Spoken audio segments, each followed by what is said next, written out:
Você vai ouvir agora o podcast do Super Review Time, a sua hora de rever o que não viu. Acesse superreviewtime.blogspot.com.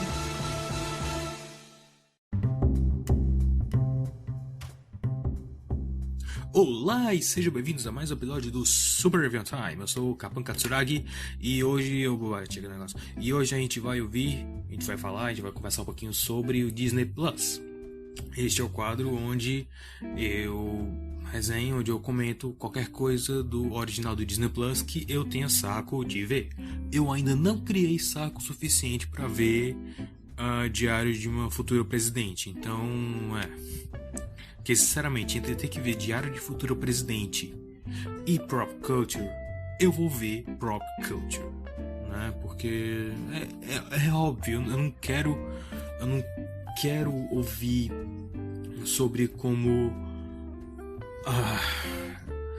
eu não quero ouvir sobre a adolescência da presidente dos Estados Unidos. Parece uma coisa chata. Parece que seria interessante se fosse feito, sei lá, nos anos 90, né? Mas hoje, não.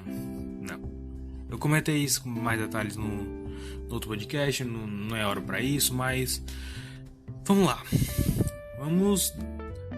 Vamos dar uma olhadinha em Prop Culture, que é mais uma série de documentário do Disney Plus, focando sobre os bastidores das próprias produções, porque, né? Vamos só ter um recadinho rápido aí do patrocinador, lido por eu mesmo, né? E a gente já volta.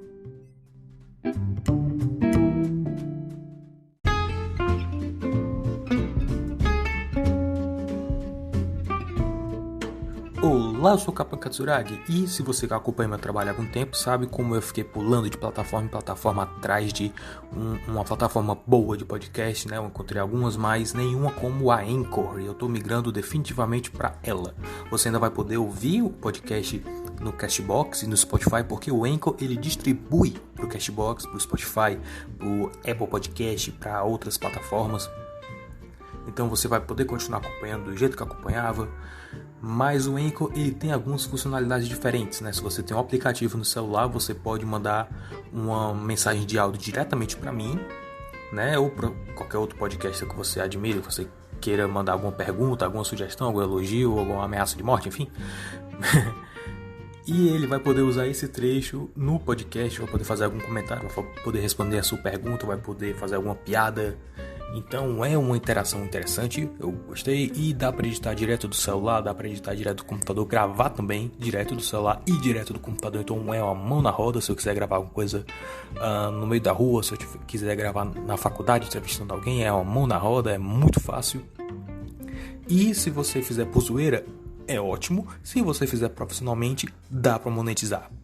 Então é por isso que eu peço, se você gosta de podcast, se você gosta de fazer esse tipo de coisa, dá uma olhada aí, que é interessante, baixa no anchor.fm, né? anchor.fm. Dá uma olhada, dá uma testada, que tenho certeza que você vai gostar de algum jeito.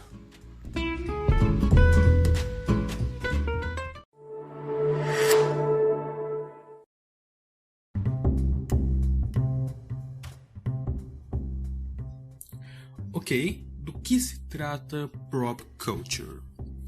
Para quem não sabe, prop é todo aquele objeto de cena, né? Qualquer coisa que o ator tenha que interagir, é uma arma, é uma roupa, qualquer objeto que o ator tenha que interagir durante o filme, certo? A gente chama isso de prop. Por isso que o nome dessa série é Prop Culture, um trocadilho não diria inteligente, mas é engraçadinho, propício. Ok, eu tô um pouquinho de sono reparando.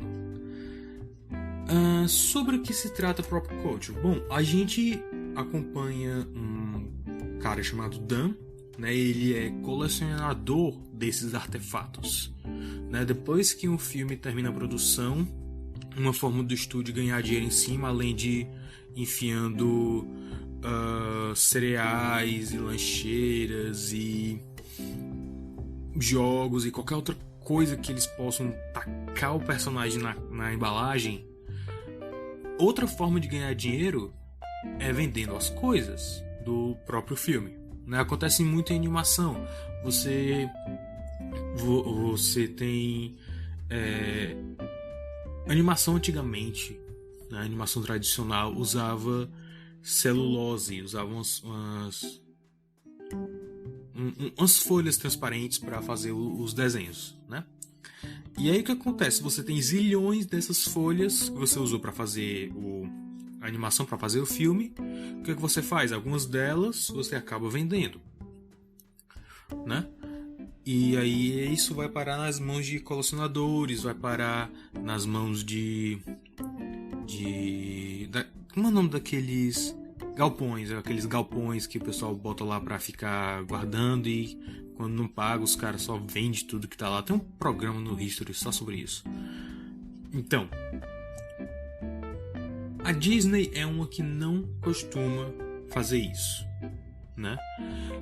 Eles têm um arquivo, eles mostram inclusive o arquivo dos filmes deles, tem os corredores com os nomes lá, e aí tem várias caixas e pastas com tanto a celulose como a arte conceitual e o raio A4, até porque tem coisa que eles realmente não podem vender, né? Mas eu acho que eles costumam vender mais os in-betweens, né? Não os keyframes. In-between, keyframe é a animação bruta, né? Você tem um personagem que tá andando, então você faz perna direita, perna esquerda, perna direita, perna esquerda, e aí o in-between, né? O que ele faz? Ele vai colocar um pouco mais de animação entre esses quadros, né? Ao invés de ter um ciclo de animação com sei lá, 6 quadros, 6 frames, ele vai ter um ciclo de animação com 10 frames, torna o movimento mais fluido, que é o que algumas TVs Smart fazem, que eu acho horrível, que fica 60 FPS, fica bizarro, fica artificial. Eles vão criar frames entre os frames, né? Só que geralmente já o produto final já tem os keyframes e in-betweens tudo num canto do jeito que o diretor planejou. Quando você coloca mais in-betweens, você já deturpa aquilo e fica ruim, mas isso é assunto para outro dia.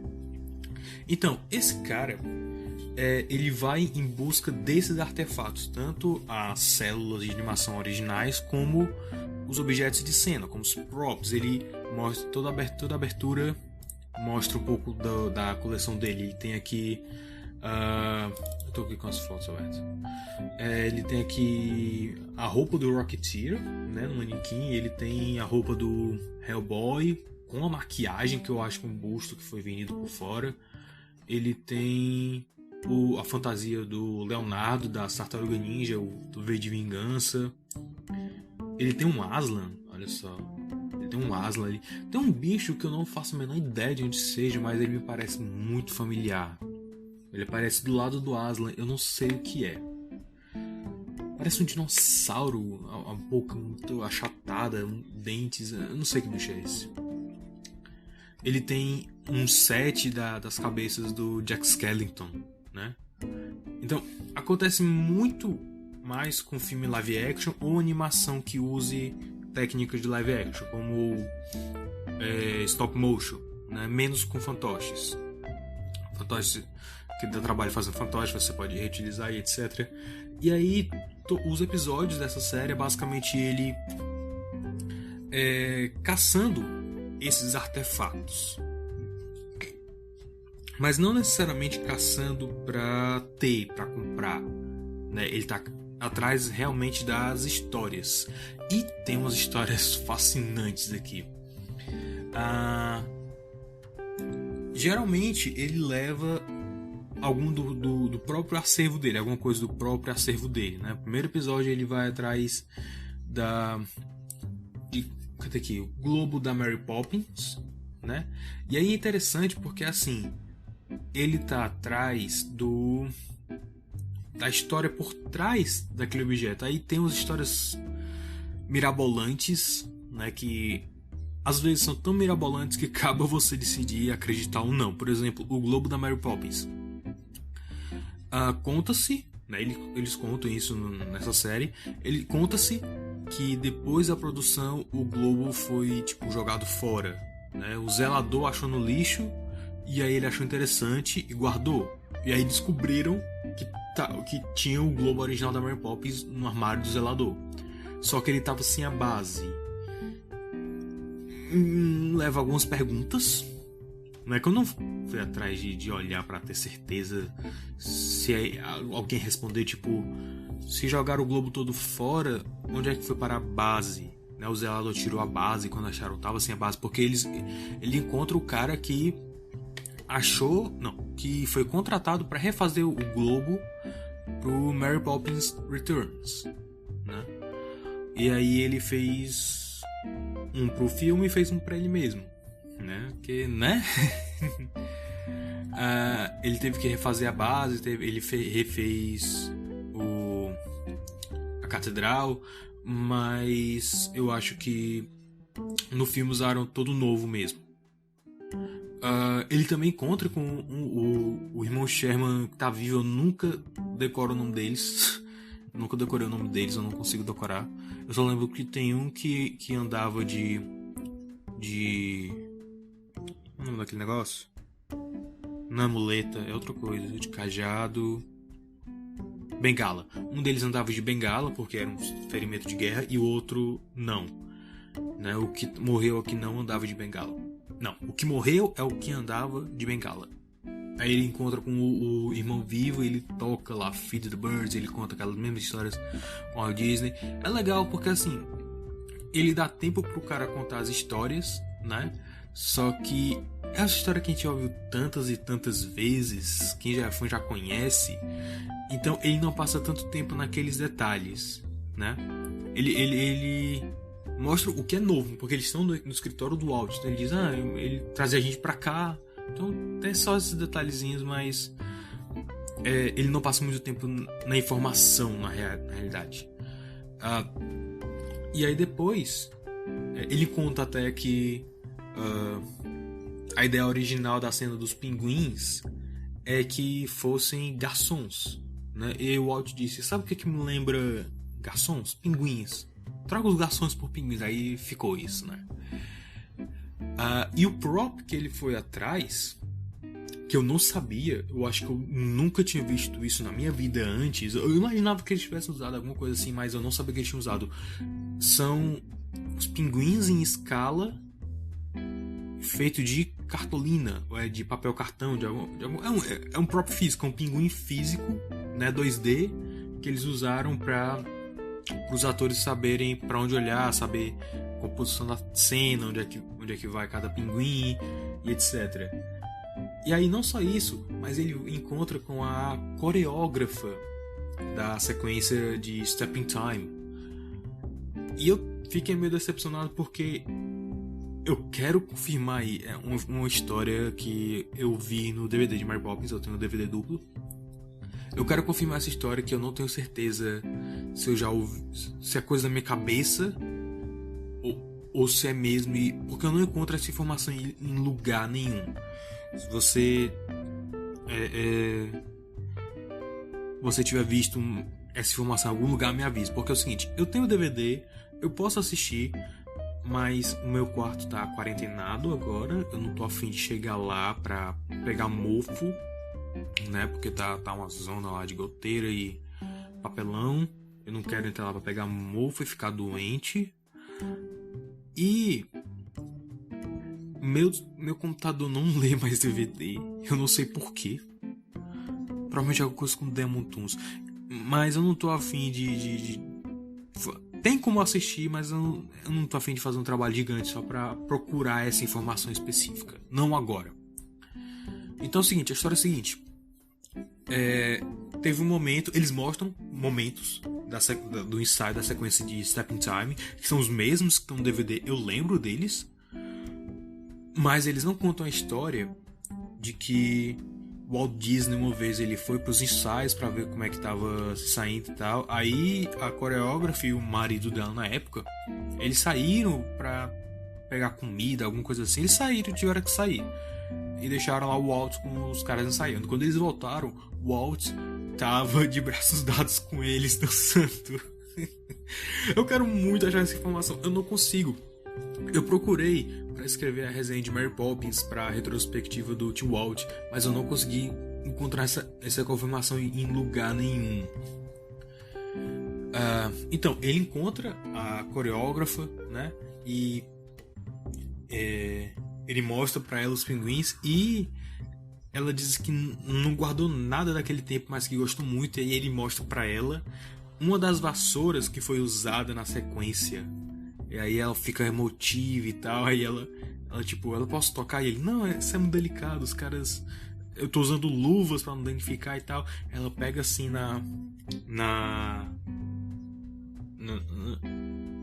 eu esqueci o nome desse pedaço. No pelinho da vassoura, né? Ela pega e puxa dois tufinhos. Aí ele, não, e ela, eu vou guardar isso. É nesse momento que você começa a perceber qual é realmente a intenção, qual é o propósito dessa série de documentários.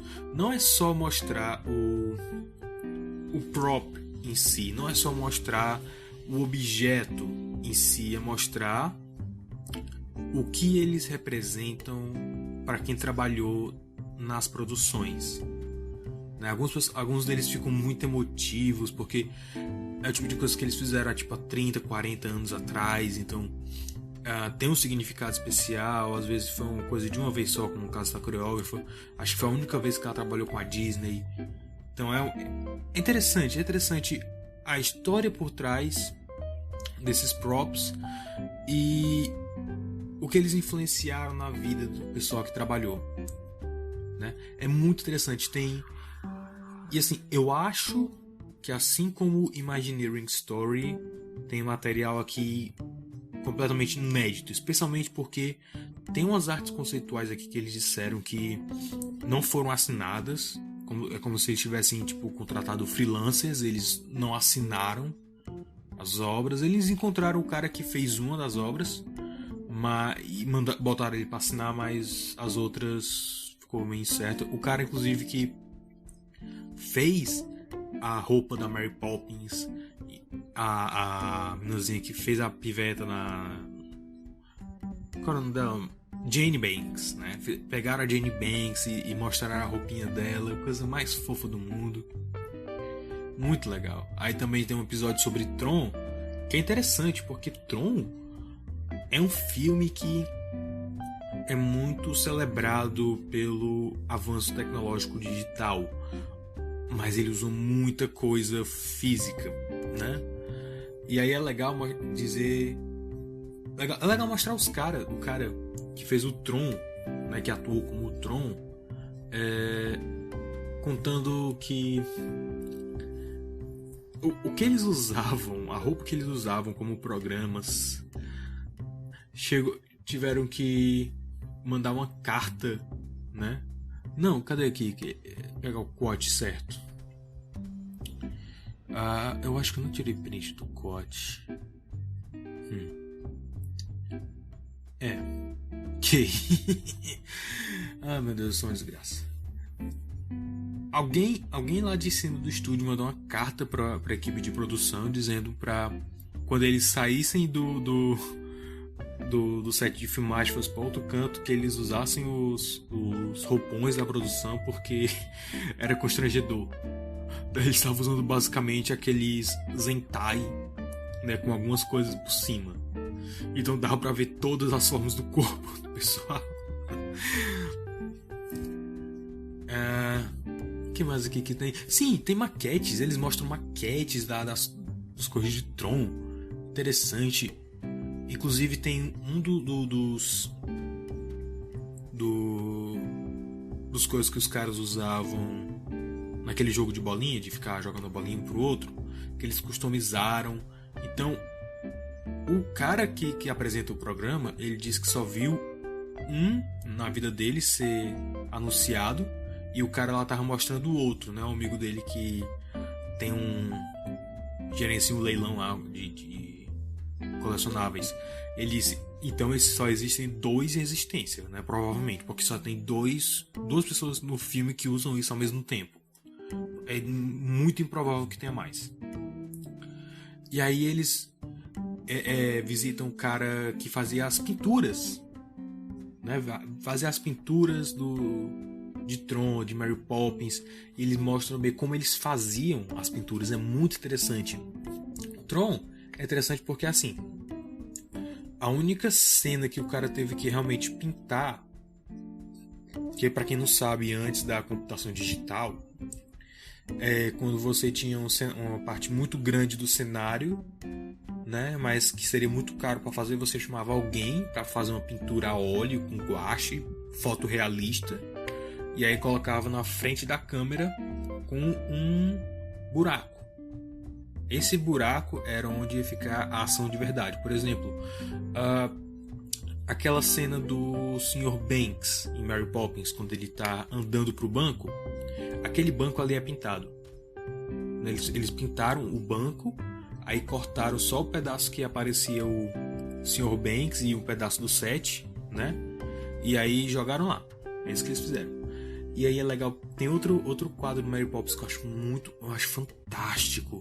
A forma, nossa, é surreal.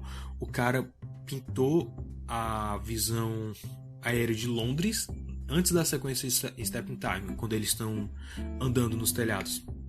E aí ele colocou uns furinhos específicos na pintura e colocou uns efeitos de fumaça depois. Eu não sei exatamente como ele colocou os efeitos de fumaça.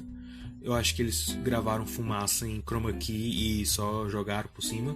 Mas o legal é que eles fizeram esses furos na pintura e passavam luz por trás, como se fosse as luzes dos lampiões se acendendo das casas. Muito, muito interessante, muito legal. Adorei. Uma das coisas interessantes aqui do episódio de Tron é que ele encontrou o criador, né, o diretor e roteirista de Tron. E é interessante ver como esse cara tá hoje, porque ele diz: quando todo mundo tava no analógico, eu tava usando digital. Agora que todo mundo é digital, eu vou ter pro analógico. O cara hoje, a vida dele é fazer vaso de barro artístico. E ele é todo espiritualista. Ele é meio hippie. Ele passa uma vibe assim, meio de hippie. Só que não é aqueles hippie estereotipado, sujo. Ele é só alguém que estuda muito espiritualidade. Ele menciona a Cabala em um momento e tal. Acho que é Cabala. Cadê aqui? Não, é Totem, alguma coisa assim. Ele compara o frisbee como se fosse um totem, uma representação espiritual. Então, ele tinha umas ideias muito loucas para fazer Tron, obviamente. E é interessante porque durante toda a entrevista o cara não parece confortável. Ele parece estar totalmente desconectado de tudo, assim, sabe? Em alguns relances, assim, ele parece um pouco concentrado, mas é só pelo que ele diz e não por como ele age. Por exemplo, ele faz o Dan, né, que é o apresentador, ele faz umas perguntas assim, ele responde, e aí depois ele responde, quando ele menciona sobre como todo mundo antes era analógico, ele era digital e agora ao contrário, ele diz: engraçado, né? Tipo, você sabe que ele tá ligado no que tá acontecendo, ele tá ligado na conversa, mas a atitude dele é muito desconfortável, né? E chega um momento que não dá pro cara esconder, pro apresentador esconder, e ele diz: ele parece um pouco agridoce em relação a Tron, né? Eu não sei, eu não pesquisei, mas eu acho que é porque o cara tinha uma ideia uber fantástica para fazer Tron, só que não foi reconhecida na época, né? Não fez tanto dinheiro quanto Star Wars, que era o que a Disney queria, por isso eles Eles cancelaram o projeto de Tron. E basicamente isso. Ele não parece ter tido. Ele parece ter tido uma experiência legal durante a produção, mas depois é como se ele estivesse sentindo aquele baque e ele não conseguiu se recuperar, emocionalmente falando, assim, né? E aí o Dan, ele até fala: quanto mais a gente escavava as caixas antigas, mais ele parecia se reconectar. Aí eu não sei se era isso mesmo ou se ele tava tentando, tipo, limpar a barra do cara, né? Porque... Ok, tem um episódio sobre Nightmare Before Christmas, que o título em português é muito imbecil, mas eu não consigo pensar em outro título melhor. O Estranho Mundo de Jack. E ele encontra todo mundo, menos o Tim Burton. Engraçado. Ele encontra... Mas é bom, porque a série é sobre os props, não é sobre exatamente os criadores. Ele vai atrás de quem tem os props. Tim Burton provavelmente não tem, né? Ou tem, eu não sei. Mas é legal ver como é um filme stop motion, né? Ele tem um pouco mais dessa explicação técnica, um pouco mais dessa história, e é muito interessante. Aquela cena da colina encurvada, quando o Jack vai descendo e ela vai se desdobrando, é outra colina. Eles fizeram, é basicamente como se fosse tecido, e aí é tipo tem uns arames dentro que eles foram desenrolando à medida que o Jack andava, e tinha uns buracos pro Jack colocar o pé e eles amarrar. É muito legal, muito interessante. Eles visitam o cara que fez as armações, visitam o diretor de fato do filme, que o Tim Burton não dirigiu o filme, foi outro cara. O Tim Burton fez o poema, viu o roteiro, ele foi o produtor, basicamente, ele não dirigiu. O que é estranho, né? Normalmente o nome do diretor que aparece em cima, mas nesse caso o Tim Burton basicamente dirigiu o diretor, né? Então não sei se aplica. O episódio do Piratas do Caribe é um dos interessantes também, porque tem um pouco mais de profundidade histórica, né? Ele mostra como o processo criativo muitas vezes vai exigir que você saia do seu lugar, né? Porque um dos caras disse, se fosse fazer Piratas do Caribe em CG, a gente ia fazer uma montanha em CG, não ia ter muita graça. Mas a gente foi pro Caribe, a gente foi lá pra aquelas bandas e começou a rabiscar. A gente viu duas montanhas e disse: agora sim é um filme de pirata, que é onde o filme se abre, né? O primeiro Piratas do Caribe, também conhecido como o único filme bom de Piratas do Caribe. Eles mostram os desenhos também, sensacional. A história de como eles fizeram o Pérola Negra também é muito legal, né? Que eles fizeram um barco, aí eles tiveram depois que, tipo, refazer a parte de baixo todinha, porque no segundo filme eles iam botar na água. Aí parece que depois fizeram outro, alguma coisa assim. Eu sei que eles tiveram basicamente que fazer o mesmo navio duas vezes e reaproveitar algumas coisas. Um dos elementos lá maiores foi comprado numa loja de antiguidade, coisa de decoração para casa. E eles também mostram um dos navios que atuou como o Enterprise. É o Enterprise o nome do navio? Agora eu não lembro, mas era o navio principal que não era o Pérola Negra. Eles fizeram coisa genial o lance do timão, né, pra mover o navio, mas sem prejudicar, porque era um timão muito grande pro porte daquele navio. Só que se fosse fazer mais realista, não ia ficar tão interessante, né? Ia ficar um timão pequeno, ia ficar cinematográfico. E aí o cara vai bater lá no parque da Disney, no Piratas do Caribe original, onde tem o prop lá, que é o baú do tesouro Azteca, né? Eu acho isso muito interessante, como eles vão reapropriando certas coisas, tipo no Piratas do Caribe, se você for hoje lá, no da Disneyland, eu não tenho certeza no Walt Disney World, mas é em algum dos dois parques dos Estados Unidos. A cadeira que o Jack Sparrow tá sentado na última cena da atração é a mesma cadeira que estava no filme da Mansão Assombrada. Então a forma como eles reapropriam essas coisas eu acho muito legal. E é mais uma parte da teoria de que a Mansão Assombrada, Piratas do Caribe e Davy Crockett, todos acontecem basicamente no mesmo universo. Eu falei sobre isso em outro podcast antigo. É de fato um dos meus podcasts favoritos, mas eu não sei se ele envelheceu mal. Ouçam lá e depois me digam. Ok, tem um episódio sobre Querida Encolher as Crianças, que não só eles mostram os bonecos de stop motion, né, do escorpião, mostra o que sobrou da formiga gigante, que foi basicamente só o crânio, mas como também mostra coisas que eu acho que não foram mostradas tanto, não apareceram tanto, que foram bonecos dos atores para servir de referência na hora de fazer os ensaios, os planejamentos, mas também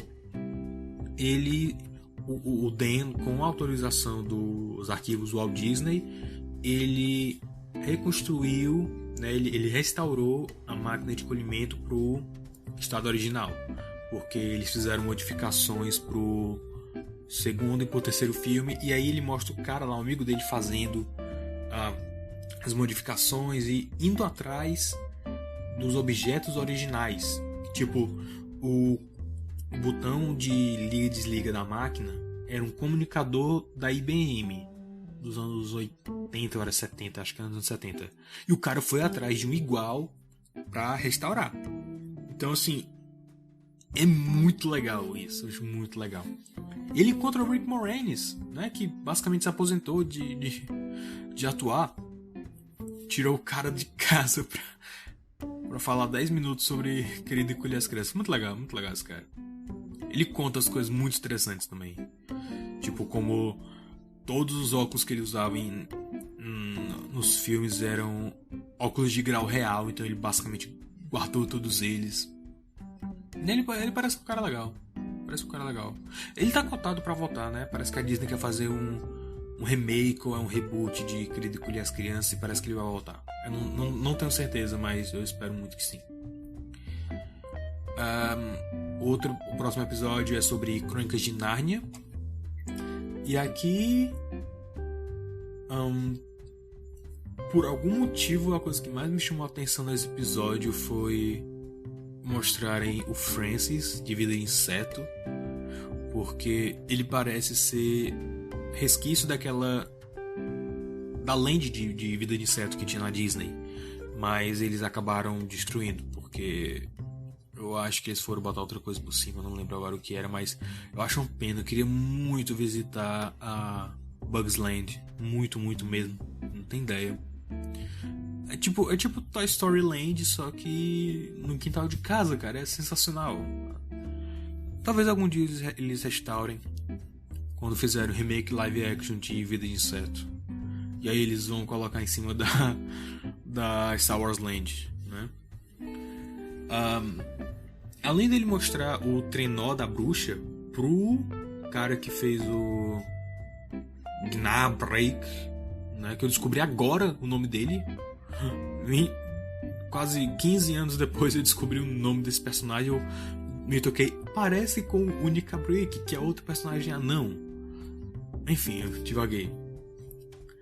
Mas a parte mais interessante realmente desse episódio, ele mostra outras coisas, né? Mostra as criaturas, mostra informação sobre o James McAvoy, a peruca dele, mas ninguém liga pra isso. A gente tá...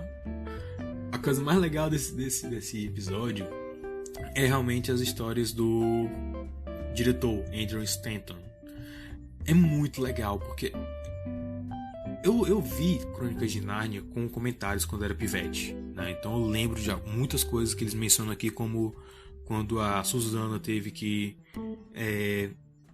fazer uma cena no lugar do Edmundo porque ele voltou pra casa, e tipo, aí ela botou o calção, a meia e o sapato dele e subir as escadas. É só essa cena. E engraçado que assim, eu não me lembrava disso. Você me perguntasse, eu ficar, quê? Mas aí eles comentaram e mostraram a cena, eu, tipo, caramba, veio um turbilhão de memórias aqui. Agora, o diretor de Crônicas de Nárnia, ele parece ser um cara muito inteligente. Eu acho que eu vou atrás de outros filmes dele, porque ele juntou um bando de criança e viu como elas interagiam entre si, para encontrar aquelas crianças que realmente pudessem se passar por irmãos, né? E ele tem um método muito interessante de puxar a atuação das crianças. Eu não sei se isso é algo comum ou se é uma coisa dele, porque eu não vi muito diretor lidando com criança. Mas naquela cena, primeiro começa que a Rainha do Gelo, já ia dizer a Rainha do Gelo, a Jadis, ela congelou o Sr. Túminos, né, o Fauno. E aí a Lúcia e a Susana estavam no castelo e aí elas descobrem o saguão das estátuas e elas descobrem o Sr. Túminos, né? E o Andrew, ele observa. É muito pior, a gente não mostrou o Sr. Túminos sendo congelado. É muito pior você ver e descobrir o que aconteceu. E caramba, faz sentido, é verdade. Porque tipo, é um baque maior. A gente vê o anãozinho lá levando o Sr. Túminos, mas a gente não sabe o que aconteceu com ele. Se ele foi morto, se ele foi congelado, se ele foi para outra cela, a gente não sabe o que aconteceu. Quando a gente vê o que aconteceu, a gente fica, caramba, ela é má, ela é cruel. E aí mostra uma gravação dele dirigindo a Lúcia no momento que ela descobre. E aí tipo, olha isso. Ele vendo a câmera, né, vendo a atuação dela, e ele pergunta, esse aí é quem você acha que é? Olha pra cara dele. Isso significa que você nunca vai ver ele de novo? E aí a Lúcia começa a chorar e tal, e aí ele conta que é a atriz da Lúcia, a Georgie, eu não lembro o nome dela. Eu lembrava, droga, cadê? Eu costumava lembrar o nome de todos eles. O Edmundo era Skander Skies, a Susana era... Que ódio, mano, né? Ok. Nessa cena, a atriz da Lúcia, ela ficou com tanta raiva do diretor, ela ficou tipo muito magoada, né? Ela não olhava na cara dele. Ela passou um tempo sem olhar pra cara dele, aí ele teve que ganhar a confiança dela de novo depois. Ele ficou tipo parabenizando ela, dizendo, você fez um bom trabalho, essa vai ser uma cena muito emocionante do filme. Olha só, ele tá ali de volta, ele tá de volta à vida. Apontando pro James McAvoy ali, né? E aí ela pergunta, eu tenho que fazer isso de novo? Aí ele, não, foi ótimo, filho, foi ótimo. Eu fiquei, mano, tadinho dela, eu fiquei com muita pena dela nessa hora, cara, na boa. Ela abraçada ali com, acho que com a produtora, a mãe dela, sei lá. Velho. Eu achei muito interessante a forma dele de lidar assim com criança, de puxar a atuação, porque criança é uma parada muito difícil de atuar, a menos que você seja tipo absurdamente talentosa, tipo aquela pivete lá do filme do gato, que veio aparecendo em filme de suspense, de terror, que eu nunca lembro o nome. Dakota Fanning. Eu sempre confundo porque ela tem irmã, né? Enfim, a menos que você seja uma criança, atriz menina absurdamente talentosa, é muito difícil você puxar uma atuação convincente.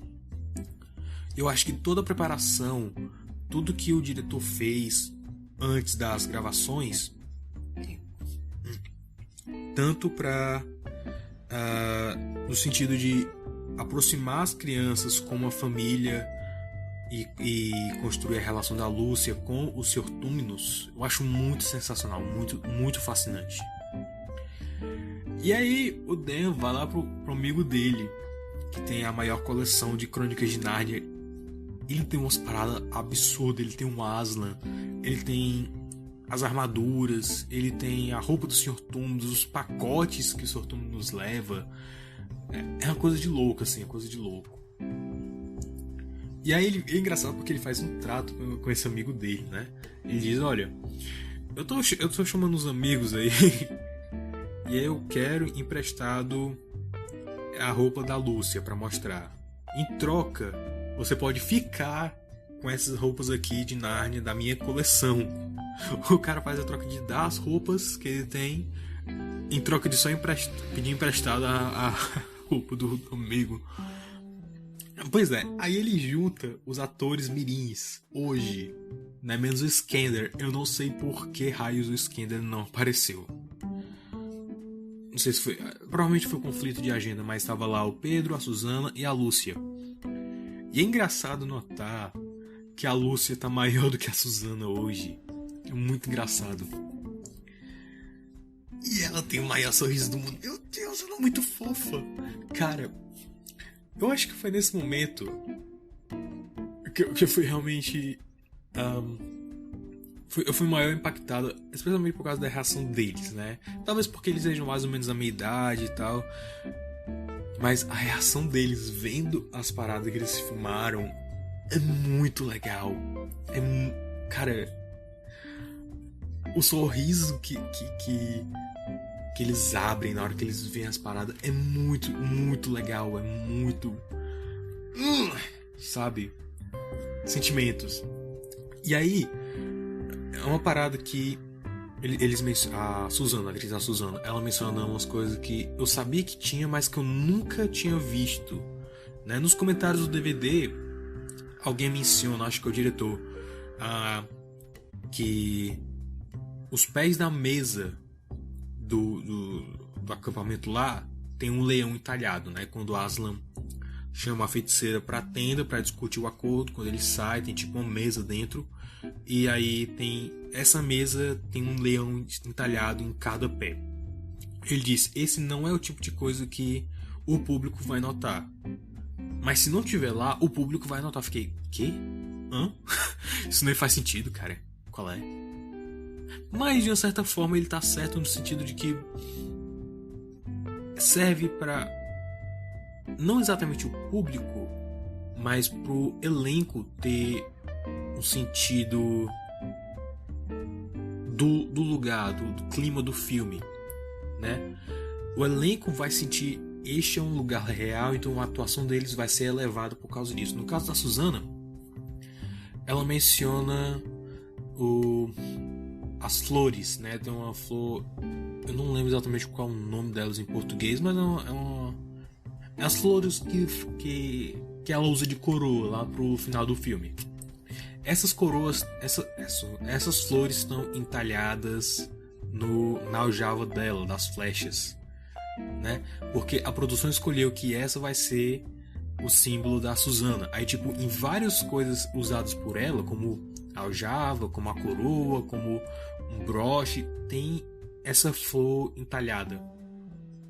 Então eu acho isso muito legal. Outra coisa, cara, a reação dela é muito legal. Ela tipo, o cara mostra os manequins com as roupas deles, né? Aí a atriz da Luz fica, ai meu Deus, eu era muito pequenininha, meu Deus. Ela tem um lencinho, ela tira o lencinho, ai LP, só LP, muito legal.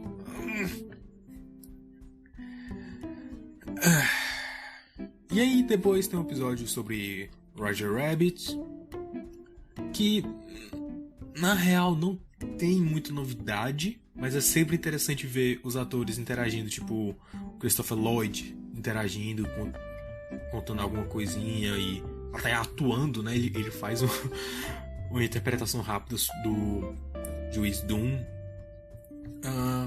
Mas uma coisa que é interessante que eu nunca notei, e vocês podem notar isso depois, é que o design da Jessica Rabbit mudou muito, né? Desde o conceito inicial até o final. Tanto é que eles fizeram... Eles sempre fazem manequins dos personagens 2D em 3D, né? Pro cara poder... Se é uma miniatura, é claro que é 3D, capão.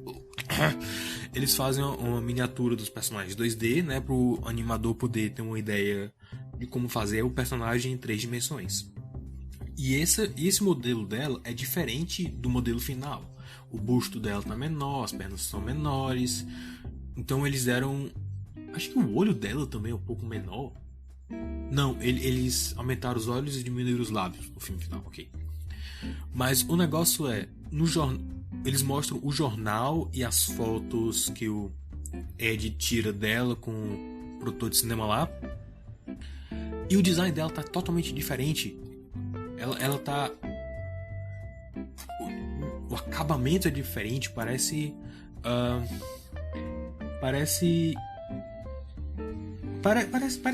as ilustrações recentes das princesas, na verdade.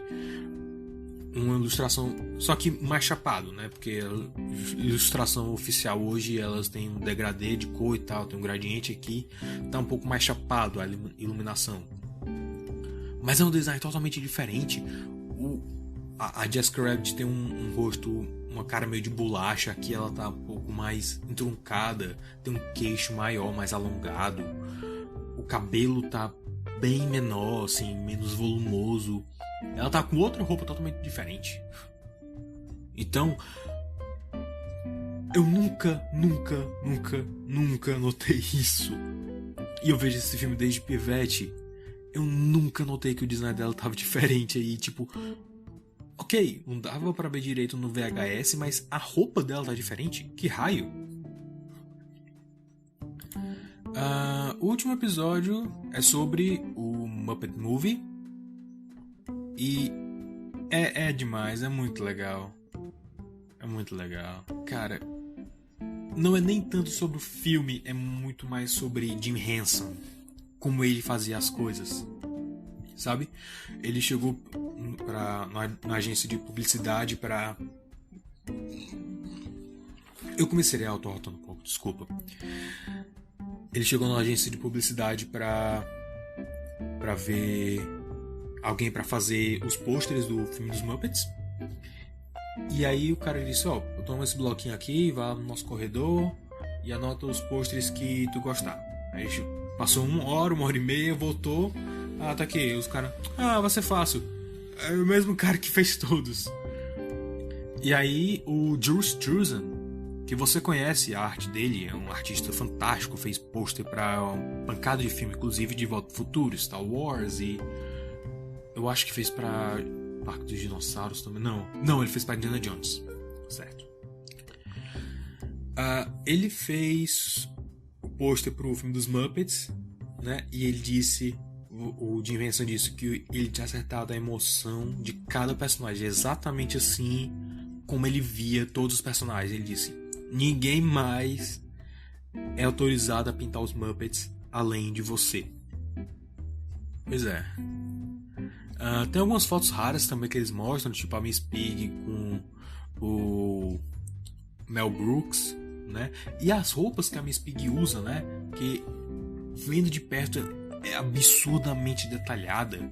Tipo, o broche dela é esculpido, né? Na cena que ela imagina como... Quando ela vê o Kermit pela primeira vez e tem aquela montagem dela cantando. Ela tá usando roupa da era vitoriana. Tem um broche esculpido de uma moça. É fantástico. Fantástico. O próprio tecido é muito bem elaborado. Outra coisa que eu achei interessante... A minha voz tá desgastando, eu tô acelerando aqui. O fato de que o carro que o Kermit dirige, né, é basicamente o fantoche. Porque ele usa exatamente a mesma técnica que os caras usavam para manipular os fantoches. O carro tem uma câmera lá na frente e tem o porta-malas, tem um volante. Então o cara lá dentro dirigindo, ele podia ver pela câmera lá da frente para onde ele estava indo. Exatamente a mesma técnica que os caras ficavam manipulando o fantoche, olhando para uma câmera lá embaixo para ver o que está acontecendo. Fantástico. Inclusive eles encontram o filho do cara que estava dirigindo, né? Que também fez algumas paradas lá, que fez parte do cenário e tal. É muito legal, muito interessante. E Tem uma entrevista com o Gonzo, que é muito divertida. Eu não vou spoiler a entrevista, é muito, muito engraçado. É art Muppet, assim, no seu ápice, sabe? É o episódio mais tocante, o episódio mais emocionante, de mais... Eu sou biased, né? Eu tenho o meu bias. Vou gostar mais do episódio de Mary Poppins e... É claro que eu chorei vendo o episódio de Mary Poppins. Mas não só isso, essa série também me fez perceber outra coisa que... eu vou contar depois dessa outra pausa, porque eu tenho que beber água.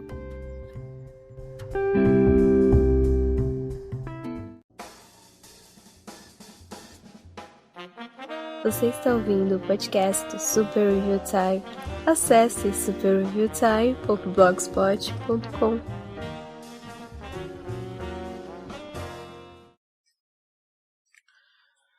Ok. O que foi que essa série me fez perceber? Que, primeiro, se gasta muito tempo e esforço em coisas dos filmes que a gente não para pensar, mas que servem, que têm funcionalidade, que estão ali para construir um mundo de certa forma.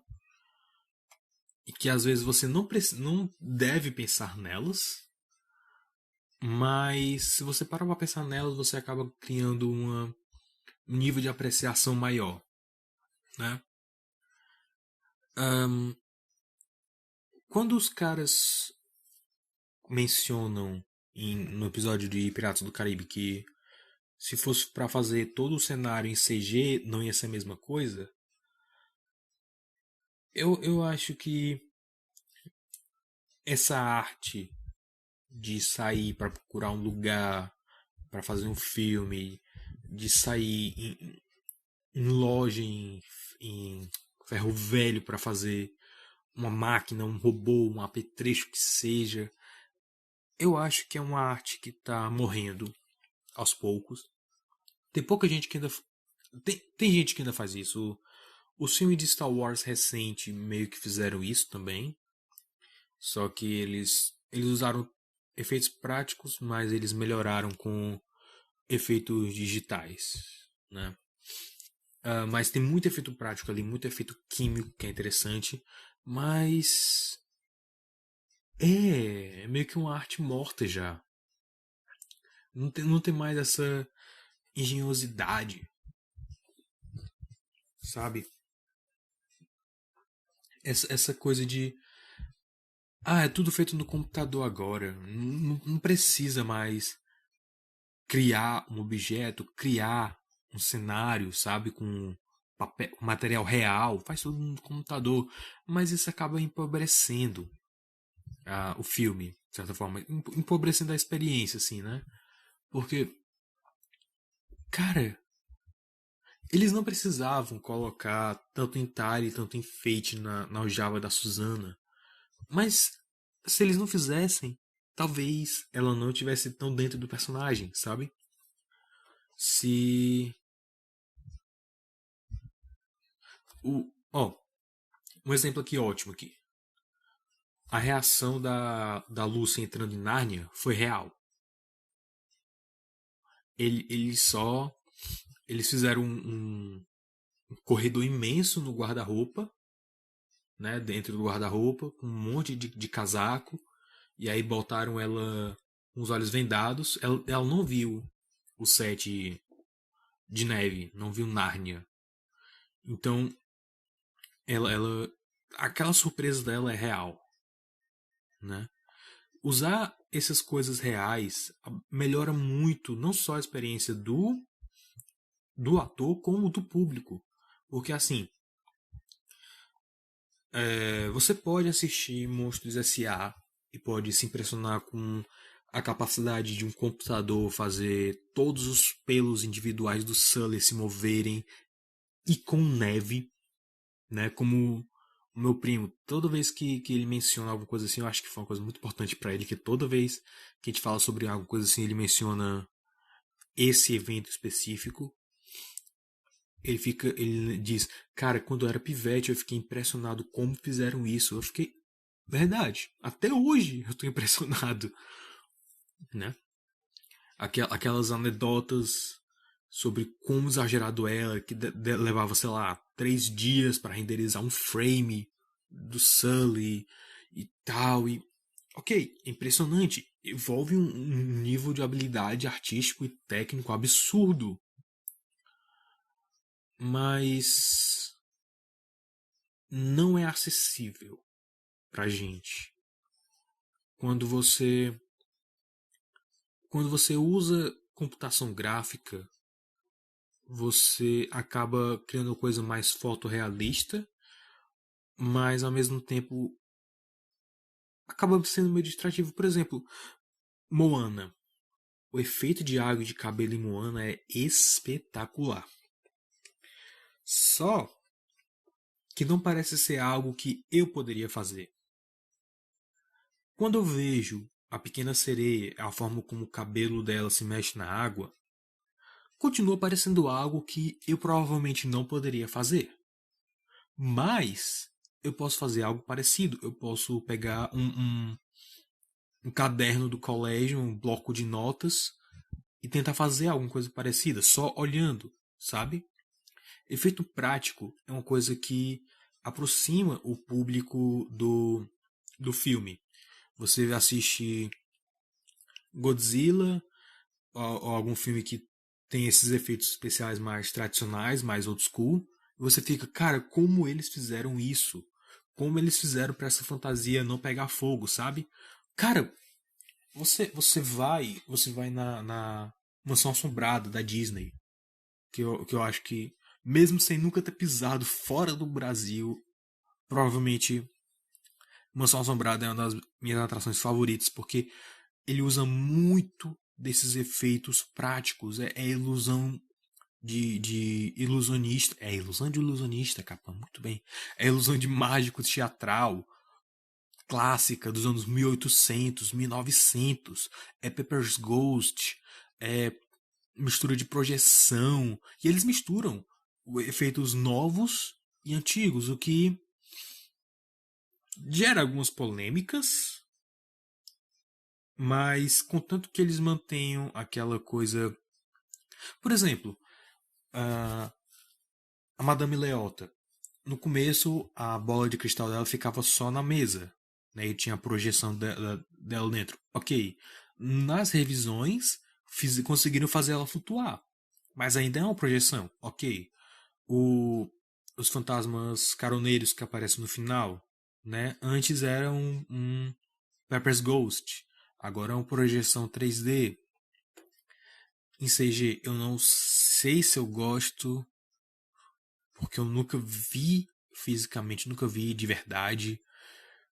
Mas na teoria não parece tão ruim. Ainda parece um jogo de espelho, só que ao invés de usar bonecos, eles estão usando computação gráfica.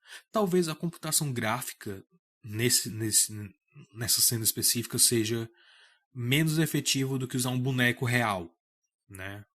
Mas é experimental, né? Então, eu acho fantástico, porque é o tipo de truque que você pode fazer em casa.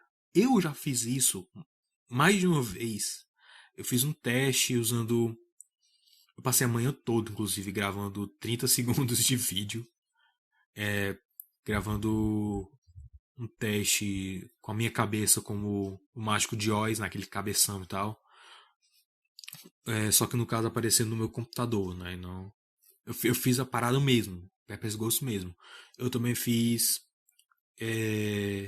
uma maquete da Fornalha dos Amigos de Daniel. Eu usei Pepper's Ghost.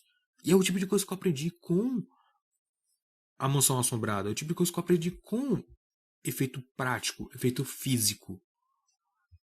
Então, esse tipo de coisa aproxima mais. Se o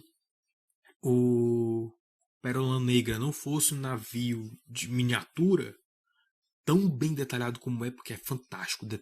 Eles mostram o detalhe, é sensacional. É muito mais bem detalhado do que deveria. Se fosse tudo em CG, talvez não tivesse o mesmo efeito. Porque CG é uma coisa que envelhece muito rápido. CG é uma coisa que, cara, um dia desse, CG envelhece rápido, mas a galera às vezes exagera. Eu vi um dia desse alguém no Twitter reclamando que, comparando a Elsa de Frozen 1 e a Elsa de Frozen 2, e dizendo que no primeiro filme ela parecia um boneco inflável. Eu fiquei, o quê? Você tem demência? Meu, cara, como? Como? Meu Deus. Galera exagera. Galera exagera. Uau, meu Deus, que retado. A menos que seja, tipo, uma coisa muito experimental, é muito mais difícil uma animação 2D ficar antiquada. Você. Deixa eu pegar aqui pra comparar. Você pega fantasia. Não, fantasia não. Vamos pegar uma coisa mais recente. Cinderela, pronto. Cinderela. Você pega os primeiros filmes da Disney, você pega Branca de Neve, você pega Pinóquio, você pega Fantasia. Alguns personagens não soam tão bem hoje, como a própria Branca de Neve, como o Príncipe, né? Pinóquio é sensacional, mas ele mostra a idade já, né? Só que assim, quando um desenho 2D ele envelhece, quando ele é feito com esse amor e carinho e profissionalismo, né? Ele envelhece como vinho, né? Não é o caso de, por exemplo, Christmas Tree, né? Aquele especial de Natal horrível. Ele envelheceu, mas é porque ele é ruim. Ele é mal feito. Então você pega Cinderela, que já é mais o ápice ali da animação disneyana. Até hoje é lindo de assistir. Até hoje é fantástico. Até hoje a animação é bonita, é bem feita, é agradável aos olhos. Aí você pega o Galinho Chicken Little, né, pra continuar no mesmo estúdio, né, não sair pra Pixar. Até porque nessa época a Disney tava querendo ver se competia com a Pixar. Você pega o Galinho Chicken Little, você pega até a família Robinson.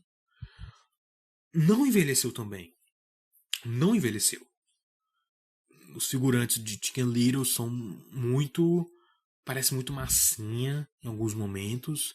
O cabelo do protagonista de Família Robinson, né, o loinho, eu não lembro o nome dele. Ele, em alguns momentos, a iluminação não bate direito. Então, tem alguns desses detalhes assim que você começa a ver em animação CG e você fica. Sabe? O próprio Toy Story. O próprio Toy Story. Os humanos são zoados. Às vezes os próprios brinquedos são zoados. A iluminação não bate direito neles. Né? Reflete um material que não deveria parecer. Tipo, as plantas parecem plástico. Melhoraram muito em vida de inseto, mas por pouco, assim, sabe? E a mesma coisa acontece com props reais, efeitos práticos e computação gráfica, né? Que é basicamente a mesma coisa.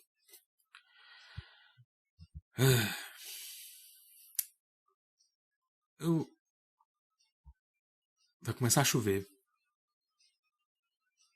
Ok, vamos encerrar aqui logo, rápido. Eu ia devagar um pouquinho mais, mas já começou a chover. Então, você devia assistir Prop Culture? Sim, assista. É sensacional. Ele é mais diferente do que Imagineering Story, porque Imagineering é basicamente só informação. É só a história, é só como eles fizeram as paradas, como a empresa Disney se comportou nos tempos e tal. Aqui é mais sobre a emoção, é encontrar os objetos, a história por trás deles, mostrar para os caras que trabalharam nos filmes e ver a emoção. E nessa emoção vem mais informação. Eu acho que esse é o grande lance do Prop Culture. E eu espero muito que eles façam a segunda temporada, porque é fantástico. Parou de chover? Parou de chover. Acho que eu posso devagar um pouco mais. Você pega um filme como Mary Poppins, por exemplo, que só para fechar esse assunto, você pega um filme como Mary Poppins, né, que até hoje funciona maravilhosamente bem, os efeitos práticos. Uma das cenas que eu acho mais legais que também eu acho muito chatas, na verdade, ao mesmo tempo, é a do chá no teto, né? Que eles vão visitar o tio Albert lá. Porque eu acho chato, porque sou muito como filler, eles meio que param toda a história. Se bem que Mary Poppins não tem exatamente uma história, mas eu acho meio chato. Mas o negócio é, eles mostram como. Eles mostram um tipo de efeito ali dos atores pendurados, né? E aí, quando você já começa a entender mais ou menos como é que aquele efeito é feito, eles jogam outra coisa totalmente diferente. Eles jogam uma mistura de chroma key com ator pendurado e ilusão de ótica. É fantástico, é fantástico.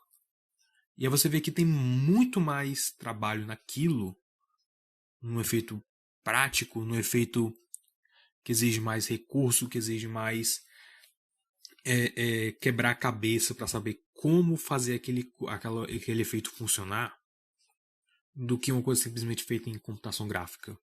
Se bem que essa cena específica talvez não fosse feita tão diferente hoje, né, usando o chroma key, mas vocês entendem o que eu quero dizer, né? Ia datar melhor, ia do jeito não. Eu tô ficando com sono, tô quase dormindo aqui. Do jeito que tá ali, ele data melhor, ele parece ter mais esforço do que só joga no computador. É mais interessante. Porque essa é a chave. É mais interessante. É mais interessante do que saber que filtro você usou, saber qual a textura que você usou, saber como você animou. Não é um cara mexendo um dia todo teclando e clicando no mouse. Não é tão interessante quanto o cara que sai pro galpão com um monte de ferramenta no braço, com um pedaço de madeira no outro e fazer uma espada daquilo. De fato, engraçado, o cara que faz as espadas pro Seus Anéis e Piratas do Caribe, ele faz do jeito tradicional, ele faz com aço mesmo. E, de novo, cria muito mais personalidade pro personagem. Né? Porque aquela espada diz um pouco mais sobre Jack Sparrow. A roupa dele diz mais sobre ele, mesmo que você não perceba. Isso é mensagem subliminar, assim, no talo. Tipo, o tecido dele, do chapéu, da bandana dele é indiano, sabe? Então, ele vai pegando uma coisinha de cada canto que passa. O Barbossa, a roupa dele é preta. Só que ele é um pirata. Ele é um pirata poderoso, ele quer passar esse poder. Então ele usa um casaco de seda preto. Né? É fantástico, é fantástico. Se você também tem interesse em design de personagens, vale muito, muito, muito a pena ver. Isso aqui é obrigatório você ver, é obrigatório, obrigatório. E eu fico por aqui, antes que a minha garganta vire pó, eu tenho que gravar um vídeo ainda hoje. Pelo menos no vídeo vai dar pra tirar esses pedaços que eu tenho que arrotar, né? Eu tenho problema no estômago, então. Obrigado. Se você ouviu até aqui, muito, muito obrigado pela sua audiência. Eu tô upando os vídeos no YouTube agora. Eu tô descobrindo meios pra burlar o sistema de bot deles, né? E tem dado certo. Só que eu tô fazendo o seguinte. Eu tô reupando os vídeos antigos e eu tô deixando eles no privado. Se eles forem liberados pelo YouTube, se não tiver mais nenhuma restrição, eu solto eles. Enquanto tiver restrição, deixa lá. Inclusive, vídeo novo. Eu tô fazendo vídeos novos e eu vou upar no YouTube e no Dailymotion. No Dailymotion nunca dá problema. Deu problema uma vez, eu descobri o que era, porque eu conversei com um ser humano que trabalha lá, ao contrário do YouTube, que você passa o dia conversando com bot e não resolve nada. No Dailymotion eles não têm muita frescura. Então eu upo no YouTube e no Dailymotion. Dailymotion vai sair, sempre. A menos que algum imprevisto aconteça, sempre vai estar no Dailymotion. No YouTube eu vou upar e deixar em observação. Se não tiver nenhuma restrição, em até tipo 1 dia, 2 dias. Vale, meu Deus. Não, normalmente ele pega Faz Zelda. Normalmente ele pega logo no começo, então se não tiver nenhuma restrição e tipo... Durante o tempo que eu quiser, um dia, meia hora, não importa, aí eu solto, tá? Se inscreve no YouTube e no Dailymotion. Aproveita para se inscrever também no podcast, não sei se está ouvindo no Anchor, no Cashbox, no Spotify, né?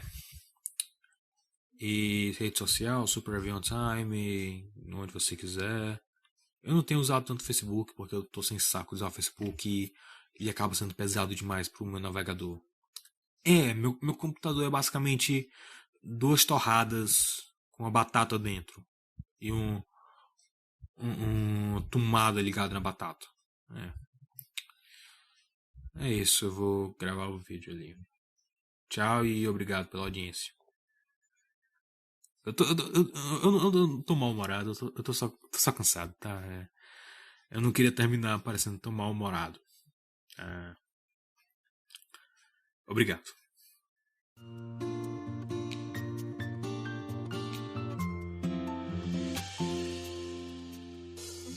Você ouviu o podcast do Super Review Time.